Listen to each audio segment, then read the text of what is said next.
We're just talking to local community students, just kind of make them aware about what happens when they leave the property. So just making sure that all their waste and recycling is put out the right dates, making sure that they avoid getting any fines from the landlord or from local council, and just more than anything, just give them a bit of an option, a bit of more of an understanding about what they can do, because quite a lot of them are a bit misunderstood what they can actually do with the waste.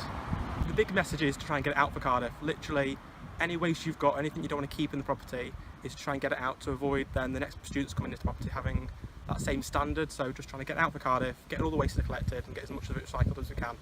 And the reason why I wanted to get involved in volunteering was to kind of give something back to the community.